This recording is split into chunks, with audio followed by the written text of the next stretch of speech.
Habib salam alaika salawatullah alaika. Bismillahirrahmanirrahim. Alhamdulillahirabbil alamin. Allahumma shalli wa sallim ala sayyidina Muhammadin wa ala alihi wa sahbihi ajma'in, amma ba'du. Assalamualaikum warahmatullahi wabarakatuh. Waalaikumsalam warahmatullahi wabarakatuh. Suara saya bisa terdengar jelas ya? Terdengar, Habib. Alhamdulillah, alhamdulillah. Alhamdulillah, bagus, bagus sekali. Iya, bagus. Habib Zainul Akhila, ada Kiai Bakhtiar, ada Pak Geri, ada Kiai Saiful Fatah, dan juga ada para ulama yang lainnya mungkin. Masya Allah. Dan insya Allah. Tadi dari mana aja yang datang? Yang tidak tersebut namanya minta maaf ini ya. Ada tamu dari Abu Dhabi di sini. Oh, Masya Allah, Masya Allah. Jadi tambah berkah majelis kita, insya Allah. Kita kemarin sudah menyampaikan masih pada bagian Maulid Simtuduror di bagian amma ba'du falamma ta'allaqat iradatullahi fil ilmil qadim bidhuhuri lidahib takhsisi wa taqrim. Jadi yang artinya yaitu Allah Ta'ala sesungguhnya iradahnya Allah Ta'ala itu berta'alluq untuk menciptakan yaitu makhluk yang diistimewakan bitakdimi wa takrim dengan didahulukan dan dengan dimuliakan. Jadi di pertemuan sebelumnya insya Allah sudah kita sampaikan bahwasanya di antara semua para nabi itu yang pertama kali diciptakan adalah Nabi Muhammad SAW. Dari para nabi yang kali diciptakan adalah Rasulullah SAW. Itu yang pertama kali di dalam penciptaannya Nabi Muhammad. Kemudian setelah itu juga sudah kita jelaskan juga riwayat-riwayat tentang bagaimana Nabi Muhammad SAW itu aqdamul anbiya khalqan. Jadi Nabi yang pertama kali diciptakan di antara nabi-nabi yang lain. Walaupun beliaulah yang terakhir diutus. Nah, sebagaimana di qasidahnya Habib Ali, beliau menyampaikan wala in barazta fi syahadati akhiran fa wujudu ruhika fil wara quddamu. Sekalipun engkau ya Rasulullah, engkau muncul di alam nyata ini, kemunculanmu itu yang paling akhir, namun sesungguhnya wujudnya ruhmu itu adalah yang terdahulu, bahkan mendahului apapun yang ada. Nah sekarang kita akan mengkaji lagi Nabi Muhammad SAW itu juga Allah Ta'ala spesialkan dengan menjadi Nabi yang termulia. Yang termulia itu adalah Rasulullah SAW. Tentunya ketika kita bicara bahwasanya Nabi Muhammad SAW itu ada Nabi yang termulia, memang akan memunculkan pro dan kontra. Karena di satu sisi ada firman Allah Subhanahu Wa Taala yaitu di surat Al-Baqarah. Surat Al-Baqarah ayat ke-285. La nufarriqu baina ahadim min rusulih. Janganlah engkau memisah-misahkan, membanding-bandingkan di antara para rasul tersebut. Kemudian, tapi juga di surat Al-Baqarah ayat 293, Allah Ta'ala berfirman, tilkar rusulu faddalna ba'dahum ala ba'dhin.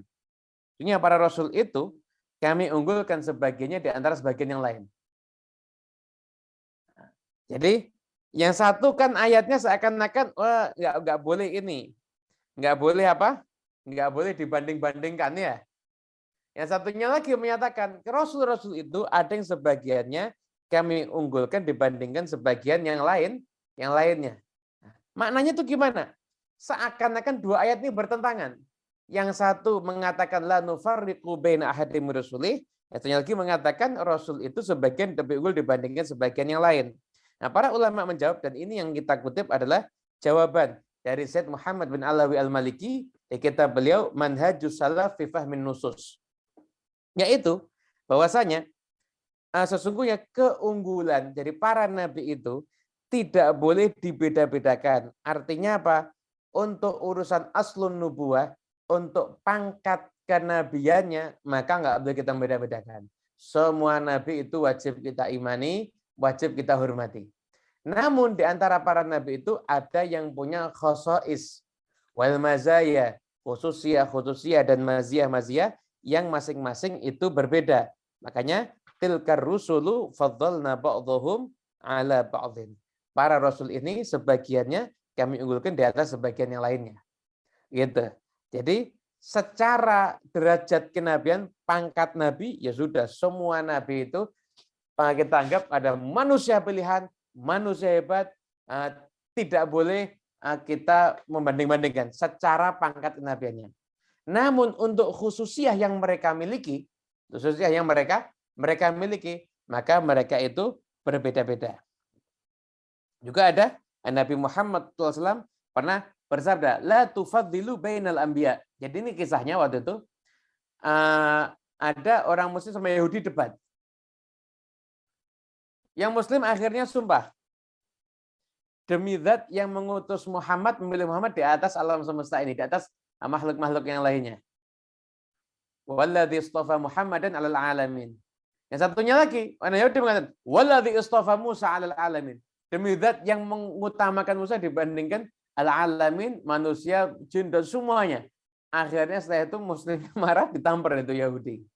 Nah, setelah itu akhirnya datang teguran-teguran dari Nabi Muhammad SAW yang seakan-akan mengatakan jangan mengunggulkan Nabi Muhammad dibandingkan para nabi yang lainnya.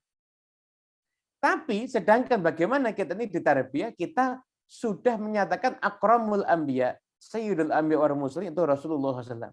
Kok seakan-akan bertentangan dengan sabda Nabi? Nah, sabda Nabi itu dikomentari oleh Imam An-Nawawi. Beliau mengatakan ada 5 jawaban untuk perkara ini. 5 jawaban untuk perkara ini. Yang pertama adalah ketika Nabi mengatakan la tufaddilu bainal anbiya, itu sebelum Nabi Muhammad SAW itu mengetahui kalau beliau adalah Nabi yang termulia. Sebelum beliau tahu kalau beliau itu adalah Nabi yang termulia. Nah, setelah beliau tahu, maka beliau kan ada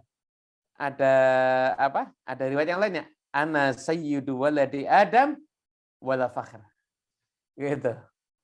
Jadi ini tidak bertentangan. Jadi ini sebelum beliau tahu kalau beliau itu adalah nabi yang teristimewa sayyidu waladi Adam, sebelum beliau tahu itu. Pendapat yang kedua, ketika Nabi mengatakan jangan unggulkan aku di antara para nabi, jangan unggulkan aku, jangan unggulkan fulan dan sebagainya. Itu adalah adab dan tawaduknya Rasulullah SAW. Seakan-akan ada perlombaan. Ada juara 1, ada juara 2. Kan sama-sama hebat. Nanti yang juara 1 bilang, nggak usah dibanding-bandingkan lah. Nggak usah kamu anggap saya lebih unggul. Itu namanya adab dan tawaduk. Tapi pada hakikatnya memang beliau itu yang paling unggul. Gitu. Yang ketiga, yang dilarang itu ketika ada saling mengunggulkan, cuma dalam urusan mengunggulkan ini, nanti yang mabdul, yang kalah akan dilecehkan atau akan dikecilkan. Itu yang nggak mau Nabi Muhammad SAW. Yang keempat, kata Imam Nawawi, maksudnya adalah jangan sampai saling mengunggul. Saya pro nabi ini, saya nabi ini, sampai akhirnya terjadi fitnah dan permusuhan. Itu yang kelima adalah mengatakan bahwasanya itu yang dilarang adalah tafdil untuk pangkat kenabiannya. Tapi kalau untuk mazaya, kekhususan yang dimiliki oleh para nabi itu, maka enggak ada masalah. Intinya dari status pangkat kenabiannya semua nabi itu sama-sama istimewa. Namun di antara para nabi itu memang ada sebagian yang punya keunggulan dibandingkan sebagian yang lainnya. Gitu. Kemudian setelah itu, sebagaimana yang sudah saya janjikan kemarin, Imam Izzuddin bin Abdul Salam, beliau punya karya yang luar biasa, judulnya Bidayatusul fi Tafdhilir Rasul sallallahu alaihi wasallam. Yang di kitab ini mengungkapkan tentang keunggulan-keunggulan Rasulullah sallallahu alaihi wasallam. Yang pertama adalah ketika Nabi mengatakan Di hari kiamat, ini cerita hari kiamat. Wa biyadi liwa'ul hamdi yaumal qiyamati wala fakhr. Di genggamanku nanti adalah liwa'ul hamdi, bendera pujian di hari kiamat wala fakhr, dan aku nggak sombong dengan itu. Ada juga riwayat Nabi Muhammad SAW, beliau bersabda, Adam faman dunahu tahta liwa'i yaumal qiyamah wala fakhr. Adam dan setelahnya Nabi Adam semuanya itu berada di bawah bendera aku nanti di hari kiamat wala fakhr, dan aku nggak sombong dengan ucapanku. Nah, aku menyampaikan apa yang adanya tanpa aku sombong. Tanpa aku sombong. Itu juga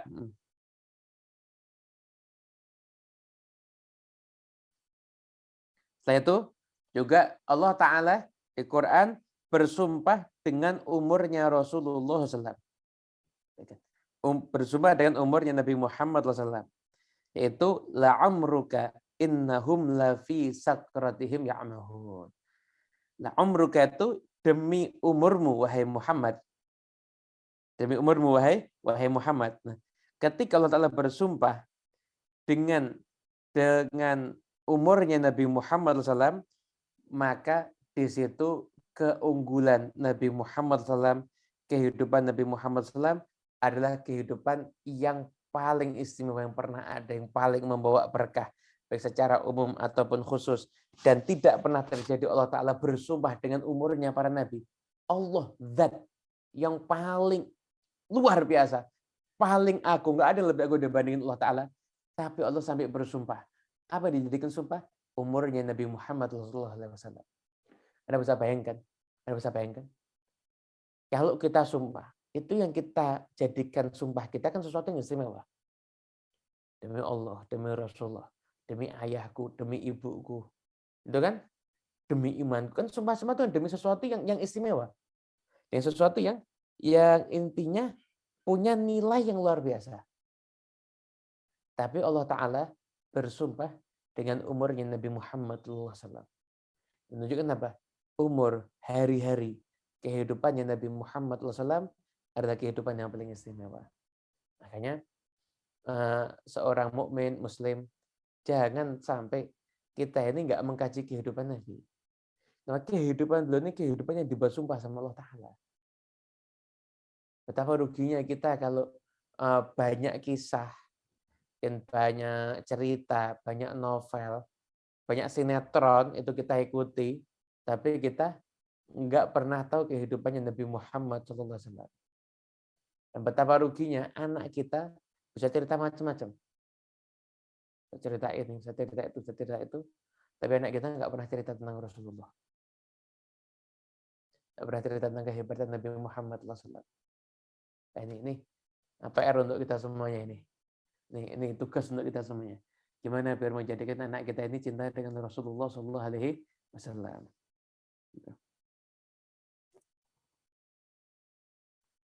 Kemudian setelah itu Allah Ta'ala, ini di antara kekhususan Nabi Muhammad SAW, Allah Ta'ala menyebut Nabi SAW itu dengan panggilan yang istimewa. Di Quran memang menceritakan sampai disebutkan nama Muhammad itu ada. Muhammadun Rasulullah itu ada. Tapi Allah memanggil, ya Muhammad, nggak ada. Pasti apa? Ya ayyuhan Nabi. Ya ayyuhan Nabi. Ya ayyuhan Rasul. Itu hanya untuk Rasulullah SAW. Tapi yang lain, disebutkan namanya. Ya Adamuskun anta wa zawjukal jannah. Ya Isa ibn Maryam uzkur ni'mati alaik. Ya Musa inni anallah. Ya Nuh ihbit bisalam. Ya Daud inna ja'alnaka khalifatan fil ardh. Ya Ibrahim, ya Lut, ya Zakaria, ya Yahya. Semuanya disebutkan dengan namanya, kecuali Nabi Muhammad SAW tidak pernah disebut langsung dengan namanya. Kata beliau, ini enggak bisa dipungkiri lagi ini. Ketika ada seorang tua memanggil nama budak-budak dipanggil dengan nama biasa, sedangkan ada yang satu dipanggil dengan nama kehormatan, maka yang satu ini adalah yang paling diagungkan dan yang paling dicintai. Gitu. Setelah itu juga di antara keistimewaannya Rasulullah Sallallahu Alaihi Wasallam, yaitu beliau punya mukjizat yang paling istimewa. Setiap mukjizatnya para nabi itu akan sirna. Tongkatnya Nabi Musa Anda cari sekarang nggak ada, ya kan? Mana kerajaannya Nabi Sulaiman? Mana kerajaannya Balqis? Mana kapalnya Nabi Nuh? Mana sekarang itu semuanya? Nggak ada. Tapi kalau mukjizatnya Sayyidul Awwalin wal Akhirin, mukjizatnya Rasulullah Sallallahu Alaihi Wasallam, yaitu Al-Quran, akan selalu ada kekal abadi sampai hari kiamat. Akan selalu ada kekal abadi sampai di hari kiamat. Dan belum lagi kalau kita lihat bagaimana alam ini mengistimewakan Rasulullah SAW. Batu ada ngasih salam kepada Nabi Muhammad. Pelepah kurma merintih, menangis. Wah, merintih, meraung-raung, menangis karena nggak kepengen jauh dengan Rasulullah SAW. Bulan dibelah oleh Nabi Muhammad. Sampai kita pernah mengkaji itu, di antara semua para nabi itu, setiap Allah Ta'ala memberikan mukjizat kepada para nabi yang lain, pasti Allah Ta'ala juga memberikan bagian itu kepada Rasulullah SAW, bahkan lebih hebat. Kalau Nabi Dawud, itulah katakan wa alanna lahul hadid. Besi itu bisa jadi ringan untuk Nabi Dawud alaihissalam. Besi itu jadi ringan untuk Nabi Dawud alaihissalam. Tapi kalau Nabi Muhammad SAW, mukjizatnya luar biasa. Ukasyah, misalnya ketika perang Badar, perang baik pedang yang patah. Datang sama Nabi dikasih pelepah kurma. Bahkan sama Ukasyah dibawa pelepah kurma berubah jadi pedang. Hebat mana mukjizat menjadikan pedang itu lembut, besi itu lembut kayak adonan tepung, atau pelepah kurma bisa menjadi besi. Itu mukjizatnya Nabi Muhammad SAW. Kalau Nabi Musa membelah lautan, Nabi Muhammad membelah rembulan. Jadi semua Nabi itu kalau punya keistimewaan, Nabi Muhammad SAW itu punya keistimewaan yang lebih. Keistimewaan yang lebih.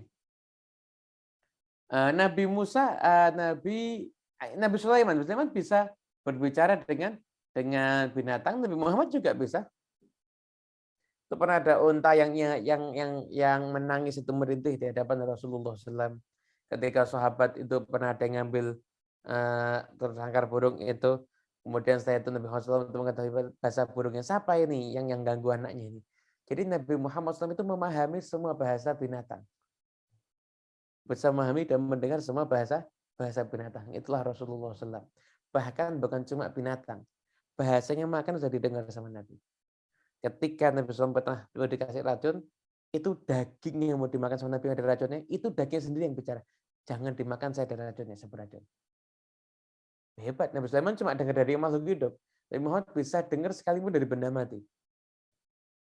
Dari batu, dari pelepah kurma, bahkan cuma Nabi ada, semuanya itu udah dengarlah. Itu udah merupakan bukti yang paling utama yang bisa kita jadikan pegangan bahwasanya semua kehebatan Allah berikan kepada para nabi itu juga Allah berikan kepada Rasulullah Sallallahu Alaihi Wasallam. Rasulullah SAW. Nah, kemudian setelah itu juga kita lihat umatnya Nabi Muhammad SAW itu nanti adalah yang paling banyak di surga. Syatru ahlul jannah. Sebagian besar penghuni surga itu nanti adalah umatnya Nabi Muhammad SAW. Khairul umam. Sebaik-baik umat juga umatnya Rasulullah Sallallahu Alaihi Wasallam. Begitu. Nah, dan yang lain-lain lagi tentang keutamaan Nabi Muhammad Sallallahu Alaihi Wasallam. Nah, ketika dari sini kita bisa memahami bahwasanya kalau begitu semua nabi itu istimewa, namun di antara para nabi-nabi yang lainnya ada yang khassahullah bitakrim. Allah Ta'ala mengkhususkan untuk Allah Ta'ala muliakan, dan yang Allah khususkan untuk menjadi akramul anbiya, sayyidul anbiya wal mursalin, itu adalah Rasulullah Shallallahu Alaihi Wasallam. Nanti di hari kiamat ketika orang semua ketakutan, Nabi Adam mengatakan nafsi nafsi. Semua Nabi mengatakan nafsi nafsi nafsi nafsi nafsi nafsi. Sedangkan Nabi Muhammad mengatakan analah, aku yang akan minta. Analah, aku yang akan ngasih, aku yang akan ngasih. Bayangkan coba, di hari itu nggak ada yang istimewa, tuh nggak ada yang hebat tuh dari itu, kecuali hanya Rasulullah SAW. Maka Nabi ketika hebat di depan orang terus sombong, enggak, sujud bersimpuh pada Allah Taala. Allah Taala mengatakan, ya Muhammad, irfa' ra'sak, wasal tu'ta, wasfa'tu syafa'a. Muhammad, angkat kepalamu. Wasal, minta tu'ta, kamu akan saya kasih. Wasfa', minta syafaat, kamu akan diberikan hak untuk memberikan syafaat. Itu adalah Rasulullah SAW. Jadi ada namanya syafaatul uzma. Satu kondisi tidak ada yang memberikan syafaat di hari itu kecuali hanya Nabi Muhammad SAW. Adapun syafaat secara umum para nabi lain bisa. Bahkan bukan cuma para nabi. Orang-orang yang mati syahid bisa. Para ulama juga bisa. Tapi syafaatul uzma maka itu hanya khusus untuk Rasulullah Sallallahu Alaihi Wasallam. Dan insya Allah Taala dalam hati kita kecintaan kepada Nabi Muhammad. Jadi kita semuanya adalah orang yang insya Allah bisa mengetahui keagungannya Rasulullah Sallallahu Alaihi Wasallam. Banyak orang ini belum kenal sama Nabi, nggak cinta sama Nabi itu kenapa? Karena nggak ngerti kemuliaannya. Kalau mereka ngerti kemuliaan Nabi Muhammad, misalnya mereka nggak akan berhenti dan nggak akan pernah meninggalkan kecintaan kepada Rasulullah SAW. Karena luar biasa sekali Nabi Muhammad SAW. Ini adalah makhluk yang Allah ciptakan yang paling istimewa dan tidak dipungkiri lagi dari semua para nabi yang teristimewa adalah Rasulullah Sallallahu Alaihi Wasallam. Dan insya Allah kita semua bisa dapat manfaat barokah insya Allah. Amin amin ya rabbal alamin.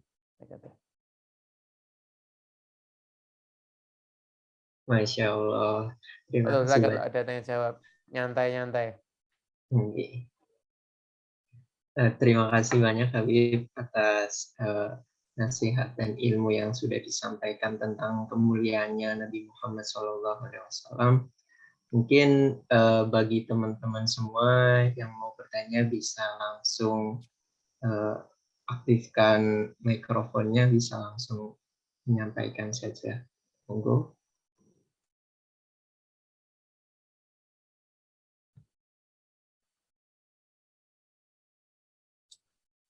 Assalamualaikum warahmatullahi wabarakatuh.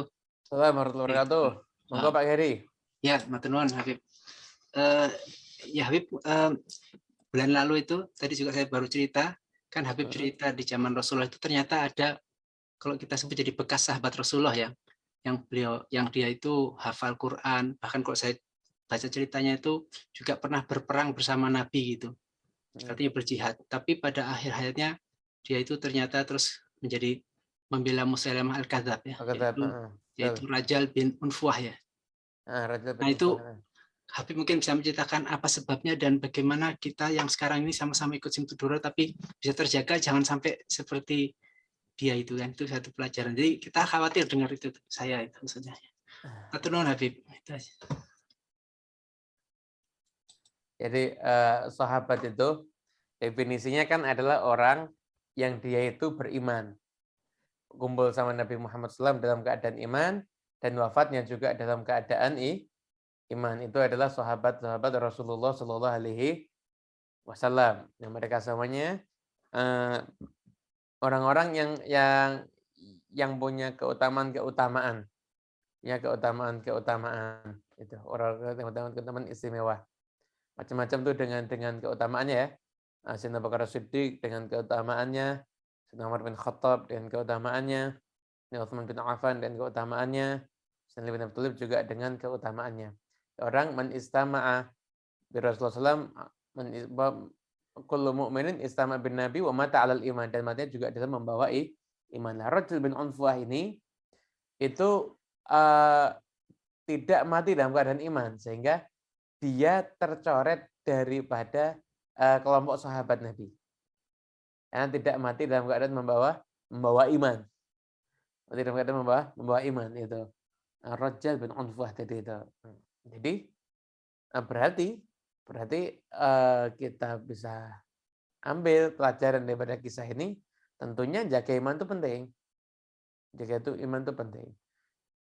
Dan sampai-sampai itu pernah dikisahkan itu waktu itu salah seorang orang soleh ini ada di kitab Ihya Ulumuddin Imam Al-Ghazali.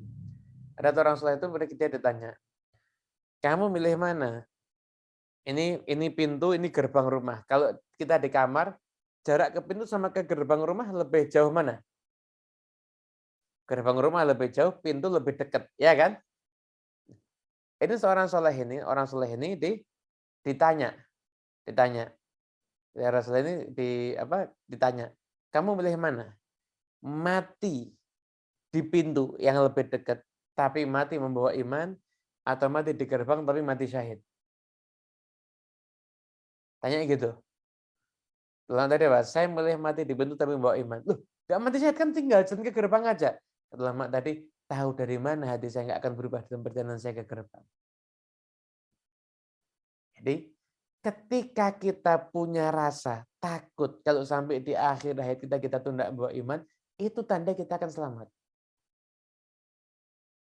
Karena di kitab itu pendapatnya Abu Darda, orang yang suka merasa aman, saya tuh akan selalu aman, saya akan selalu beriman, saya akan terlalu pede sama imannya, itu bisa tercabut. Tapi orang yang takut, ya Allah jaga iman, dia doa, sering doa ya Allah bi husnul khatimah, itu dia doa minta husnul khatimah Allah Ta'ala, ya Allah aku minta akhir yang baik, sering doa begitu, karena takutnya berarti dia akan dijaga oleh Allah Ta'ala. Jadi ketika kita punya kekhawatiran terhadap itu tandanya kita selamat insya Allah. Dan itu tanda kita akan selamat insya Allah. Tapi kalau kita nggak ada kekhawatiran ya repot sudah. Ada satu kisah ini sebenarnya waktu itu sempat maju di BlackBerry, di WhatsApp. Tapi ini kisahnya terjadi ada kisahnya, ada habaib betul yang mengalami peristiwa ini. Nah, dikatakan itu seperti guru dan murid. Asalnya ini kisah terjadi pada para habaib. Para habaib ini kedatangan tamu. Setelah itu bilang sama muridnya, sebelahkan kambing kita yang paling gemuk. Karena beliau punya kambing banyak, tapi ada satu kambing yang memang digemukkan khusus untuk nyambut tamu. Bukan untuk, kalau kita kan digemukkan untuk dijual waktu kurban ya biar mahal. Ini enggak, ini khusus untuk nyambut tamu. Nah, muridnya yang nyembelih ini mungkin kurang ahli. Jadi ketika nyembelih enggak pas. Baru satu kali ini belum mati, besok terlepas. Nah, kalau lagi kan bangkai itu. Salah nyembelih akhirnya jadi bangkai. Ini kambing. Takut nih murid, lapor ke gurunya, bilang maaf, saya tadi nyembelih keliru dan sekarang ini jadi bangkai. Ini guru dengar itu langsung kamar nangis berhari-hari nggak keluar, nangis terus. Akhirnya muridnya bilang, kita urunan aja dah. Guru, Syekh, kita minta maaf, kita mau urunan dan lain sebagainya. Ini gara-gara engkau akhirnya sedih dan sebagainya. Kenapa? Ini kan kambingnya jadi bangkai. Ente kira anak sedih gara-gara kambing mati? Enggak gara-gara gitu. Yang aku pikirkan itu diriku. Ini kambing aku rawat sampai gemuk. Aku rawat sampai akhirnya gemuk. Ini kambing rawat sampai akhirnya gemuk. Setelah kambing ini aku rawat sampai gemuk. Ini sudah aku rawat sampai kambingku ini akhirnya kambingku ini gemuk. Kemudian setelah itu, nah itu udah bayangannya ini buat nyambut tamu ini bisa jadi sate, jadi gulai yang enak ini. Ternyata di akhir-akhir dia nggak jadi apa-apa, bayangin nggak benar apa-apa, cuma jadi bangkai. Aku juga mikir, amalku ini setiap hari aku beramal, gimana kalau terakhir itu aku nggak mati dalam keadaan iman. Jadi lihat kambing disembelih gagal, itu ingatnya sama dirinya. Jadi kalau dalam hati kita tuh masih ada rasa takut, ya Allah, jangan sampai iman saya tercabut, insya Allah itu yang aman. Yang akan aman, insya Allah yang seperti itu. Insya Allah.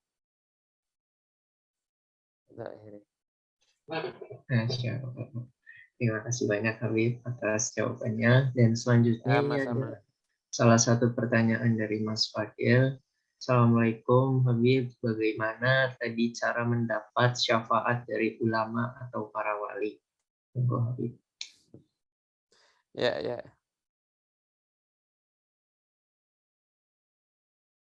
Gimana caranya dapat syafaat dari para ulama atau dari para wali? Ya jadikan mereka kenal sama kita. Ya mereka kenal sama kita. ulama itu bisa ngasih syafaat, padahal juga bisa ngasih syafaat. Cuma mereka kenal nggak sama kita? Jadi begini, selama ini sudah ekspresi cinta apa kita kepada para ulama tersebut? Apakah jalannya kita ikuti, atau mungkin kita sudah mengajarkan ajarannya, atau mungkin kita punya jasa-jasa lain, kita sering mendoakan dan sebagainya. Apa yang sudah dilakukan untuk para ulama itu? Nah, kalau Anda pengen dapat syafaat mereka, ya Anda harus punya jasa dalam kehidupan mereka.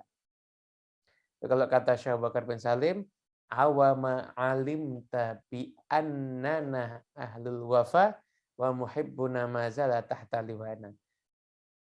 Apakah kalian nggak tahu kami ini ahlul wafa, orang-orang yang pandai membalas budi, wa muhibbuna, para pecinta kami selalu di bawah bendera kami.